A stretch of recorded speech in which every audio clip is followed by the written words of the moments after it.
dan undang-undang terkait lainnya yang itu bisa dipadukan dengan ancaman-ancaman atas perbuatan-perbuatan atur undang-undang tentang ITE. Ini satu persatu saya coba sampaikan informasi berkaitan dengan apa sih perbuatan-perbuatan yang dilarang dalam undang-undang ITE. Dalam pasal 28 Bapak Ibu, kita bisa melihat bahwa menyebarkan berita bohong dan menyesatkan sehingga mengakibatkan kerugian konsumen, menyebarkan informasi yang menimbulkan kebencian dan permusuhan. Ini pasal 2. Kalau kita menyebarkan informasi yang menimbulkan kebencian, misalkan kita menyebarkan satu informasi bahwa si A ini adalah pelaku kejahatan apa gitu. Nah, lalu kemudian dari situ mengakibatkan bahwa muncullah kebencian-kebencian atau permusuhan-permusuhan yang merugikan daripada orang yang informasinya itu disesatkan oleh kita. Nah, ini berpotensi menjadi satu perbuatan pidana. Sehingga undang-undang ITE melarang dan mengaturnya di dalam pasal 28 tersebut. Kemudian Bapak Ibu sekalian, pasal 29 kita bisa lihat bahwa rumusannya yaitu mengirimkan informasi atau dokumen elektronik yang berisi ancaman kekerasan yang ditujukan secara pribadi. Tadi sudah sedikit diulas bahwa di pasal 29 itu saya kasih contoh, misalkan bahwa saya mengancam seseorang melalui WhatsApp bahwa Anda akan saya bunuh, atau Anda akan anak Anda akan saya jual. Nah, ini berpotensi dapat melanggar pasal 29 sebagaimana yang perbuatan yang dilarang di dalam undang-undang ITE. Nanti akan ada ancaman pidananya terhadap pelanggaran pasal ini. Kita harus berhati-hati bagaimana menggunakan alat komunikasi kita, menggunakan handphone kita, sehingga kita tidak terjebak karena ketidaktahuan kita, atau bahkan mungkin kita disengaja.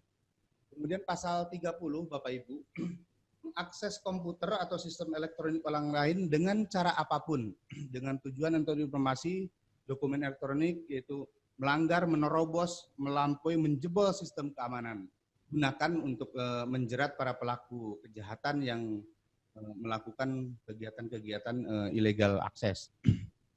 Kemudian pasal 31 juga perbuatan yang dilarang di dalam undang-undang ITE, yaitu melakukan intersepsi atau penyadapan secara ilegal tentunya. Dan di pasal ini sudah secara nyata-nyata disebutkan bahwa yang boleh melakukan intercept adalah aparat penegak hukum atas izin pengadilan dengan tidak melakukan pelanggaran hukum. Lalu kemudian pasal 32 Bapak Ibu menjelaskan mengubah, menambah, mengurangi, dan merusak dan menghilangkan atau memindahkan informasi atau dokumen elektronik milik orang lain atau milik publik.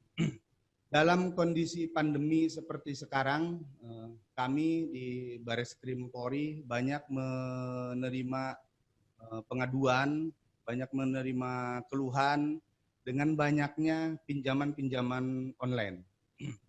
Nah, ini banyak terjadi, Bapak Ibu mungkin bisa saling mengingatkan di antara kita atau di rekan teman-teman kita atau tetangga kita, bahwa banyak kejadian ketika melakukan pinjaman online itu data atau informasi pribadi yang bersangkutan si peminjam ini berpindah kepada orang lain atau berpindah kepada debt collector.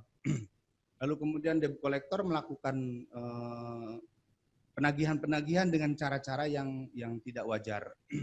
Nah, hal ini tentunya akan mengganggu kenyamanan, kemudian bisa juga bahkan dapat berpotensi dengan munculnya pidana yang lain. Pasal 33 dalam Undang-Undang ITE juga diatur tentang perbuatan yang dilarang, yaitu mengganggu sistem elektronik dengan tindakan apapun sehingga sistem elektronik tersebut tidak dapat bekerja. Ini jarang terjadi dalam kehidupan kita. Lalu pasal 34 yaitu membantu menyiapkan perangkat keras dan perangkat lunak untuk lancarnya pasal 27 sampai dengan pasal 33 tersebut. Nah, pasal 34 ini kalau kita mengenal di dalam undang-undang di dalam KUHP itu ada membantu melakukan atau turut serta.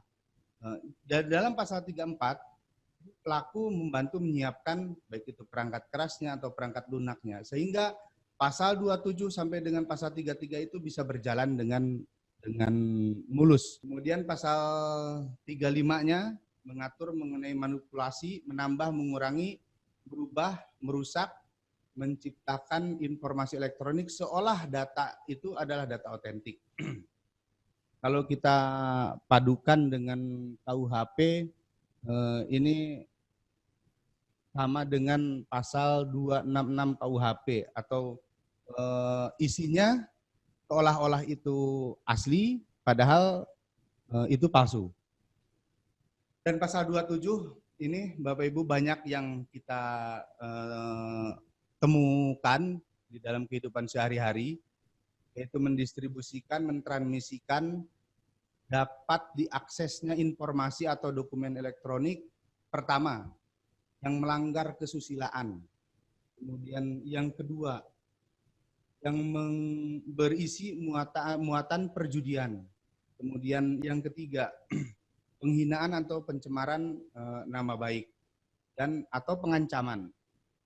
Pasal 27 ini banyak terjadi di dalam kehidupan kita, sehingga harus diwaspadai Bapak Ibu bahwa inilah perbuatan-perbuatan yang dilarang di dalam Undang-Undang ITE, dan kita harus berhati-hati supaya kita tidak terjerat dengan ancaman pidananya. Dan ancaman pidana yang akan dihadapi oleh para pelaku yang melakukan perbuatan-perbuatan yang dilarang tadi, seperti tadi yang sudah saya jelaskan pada slide sebelumnya, yaitu perbuatan-perbuatan yang dilarang. Pasal 28 itu sudah dilarang. Lalu kemudian bagaimana kalau seandainya ada orang yang melanggar pasal 28 tersebut? Ini ancaman pidananya Bapak Ibu sekalian. Ayat 1 diancam dengan penjara 6 tahun dan atau denda 1 miliar. Kemudian jika itu melanggar di ayat 2 juga itu diancam dengan pidana penjara 6 tahun atau denda 1 miliar. Pasal 28, ancaman pidananya ada di pasal 45A.